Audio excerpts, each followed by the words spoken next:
welcome to the Black and Gold Report. We're joined here by Oakland defenseman John Baker. And first of all, John, thanks for joining us. And can you tell us what you've been doing to prepare for this upcoming season? Thanks for having me. Hey, good. Yeah. What was the question? Can you just tell us what you've been doing to prepare for this upcoming season? I've been on the ice at least once a week, if not, 2 or 3 times a week. I'm helping out with some youth teams and stuff to stay on the ice, so I get to mess around a little bit out there, and been staying in the gym, staying in shape all summer, and just looking forward to getting back on the ice. I'm real excited for it. Now you're moving into that upperclassman leadership type role here. How is that going to be any different for you coming up this season when they might look at you a little more for leadership than in the past? Yeah, thought a lot about that. I think this is my second season here at Oakland. I love it, and I think I've got a lot more experience playing 2 seasons with these guys than I had coming in 2 years ago. I'm going to use my experience in the blue line, and I'm looking forward to hopefully being a shutdown defenseman coach can look to, and maybe look on the special teams and really being a lockdown guy next season. Has that changed from? I know we had you on I think last year or so, and you were talking about how being an offensive defenseman was kind of your goals. Have you seen where you're maybe more needed and more effective as a shutdown defenseman? You've kind of evolved a bit here. I think so. I think I'm more of a role player, and I'd like to. I'm an offensive defenseman, but I think after last season we had some ups and downs. And I think our main priority next year is going to be defense. We got to play lockdown. We can't get caught up in those 7-8 goal games, and you trying to fight our way back out of those. I want to focus and strengthen my defensive game. I know I've always been focused on the offensive aspect of it, but I'd love to obviously provide a little offense to the team, but also this year I think my main priority and what I'm going to be working on this season is defense. I'm going to be trying, every shift I'm out there, I'm going to be trying to shut down their main guys. I'm going to try to keep the puck out of our zone, and I'm going to try to play some solid D this year, and be a lockdown guy. Not let anything behind me, and keep everything in front of me, and be a shutdown guy next season. Specifically as a whole defensive unit, I know you mentioned some things right there, but when you kind of reflected a little bit, and now we're moving on to a new season, so basically you have to keep what happened in your mind, but also erase it. At the same time, what are some things that you guys learned that you can help out with Hirschchuk and Munoz and whoever might come in as that third goaltender next season? What are some things you learned that you can help them out with better?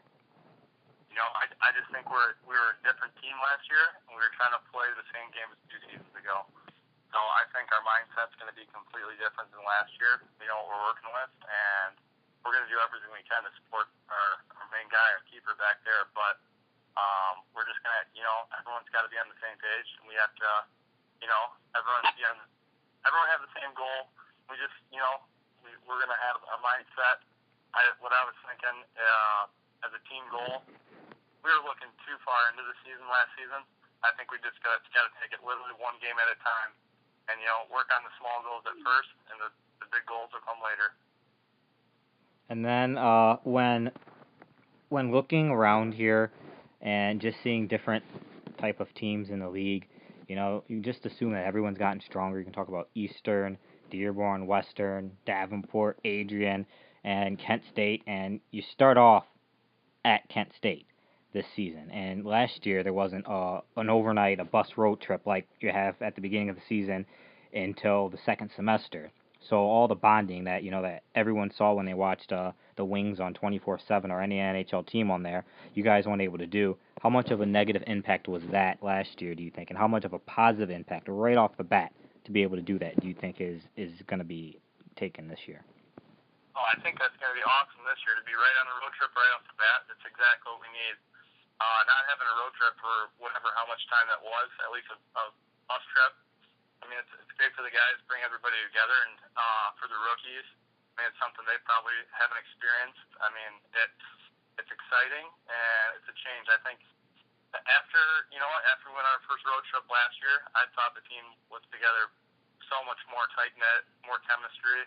So having that knocked out right in the beginning of the season, that's going to help us out tremendously, and so it's going to be fun. And all these teams, everyone is getting stronger. So I'm looking forward to it. It's going to be anybody can win in our league. The league's just getting better, and you know what? Davenport saw it. I think they lost a couple games to Kent State or Western. We lost one to Western. Anybody can beat anybody, and everyone's got to be on their A game if they're going to win the game. Anybody can beat anyone in our league. So, I mean, you have an off game, it's going to cost you.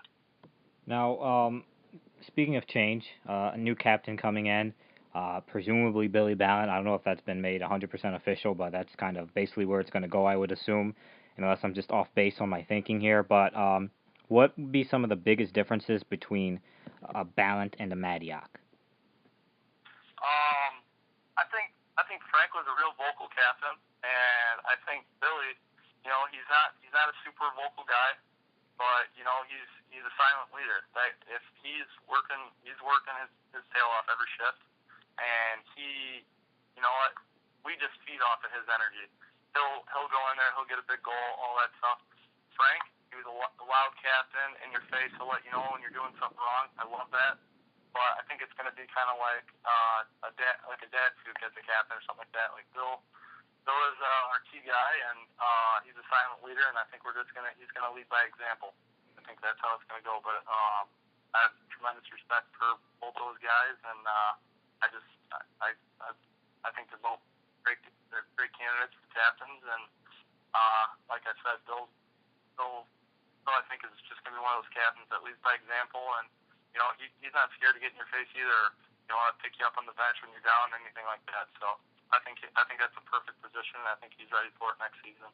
Now, you kind of took away part of my other question here, because you just said, you know, he's not scared to get in your face, and then I was just going to say, yeah, obviously, Ballant's a guy that when need to, he'll do it. But would you be another guy that would be kind of considered that, you know, vocal, get in your face, or who could be someone else that could maybe help out in that situation? Not that he would ever need it, but, you know. Yeah.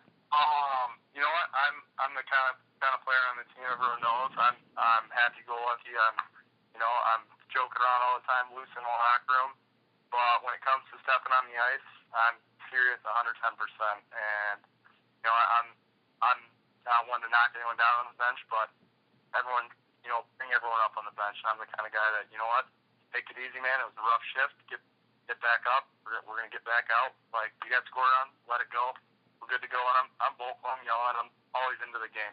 I step on the ice, and 100% Oakland hockey. A couple more questions here. Right off the bat, you guys have things that you need to defend, which will be I think we're calling it the Juggernaut with Rochester College, and then keeping Quacky, the Duck, home at Oakland. What are some of the teaching things right off the bat you do that for the new guys coming in, that they understand what that's all about, and at the same time using these other games that you have before you even get there, such as playing the important games versus Kent State, which are important for conference positioning and nationals positioning, and saying, you know what, we got to do the little things here because the little things at these other games, you don't have time to learn them then. How do you guys right off the bat get that pushed in all the new guys' heads? I don't think we had it in our heads last year. We can't take a game off, like I said earlier. Anybody can win. And with those new guys coming in, I think we're going to have less new guys next year than we had this past season. We had a lot of new guys come in. They're going to know right off the bat when we step on the ice. It's go time, and we're definitely a team that you know how we are in the locker room. They're going to know how important those games are. They're just as important as a game against Kent State or Western, but you can tell we get up a little more in the locker room for those games, for the Good Luck Duck and for the Jug. I don't think there's too much of a rivalry yet with Rochester, but I think it's just going to be just as hype next year after all the scuffles we had before leaving for nationals. That's going to be a tough little grudge match with them. I know they got new good guys coming in, and by the time we get to the Good Luck Duck, that was awesome sweeping them last year, but we lost a big game in playoffs to Davenport too. So I think overall those are exciting games to come play, come to the locker room, come to the rink, but either way, that's every game is just as important as the next. And then one thing, too, and I know you got to go, so I'll let this be really quick, is that what do you want to say, because I know that we're starting up the new student section here. What do you want to say to any of the students that, you know, are listening to this, and just talk about how you guys do feed off that home crowd. Because when we've done the blackout games, you guys have done really well just to feed off that crowd, and it really changes your game. Can you talk about that a little bit, and why is that? Absolutely. I think this is huge for our school. Our fans, they bleed black and gold, and if we get more people out to the games, it's even more exciting. Come out to Rochester, come out to our Good Luck Duck games, come out to our jug games with Rochester College.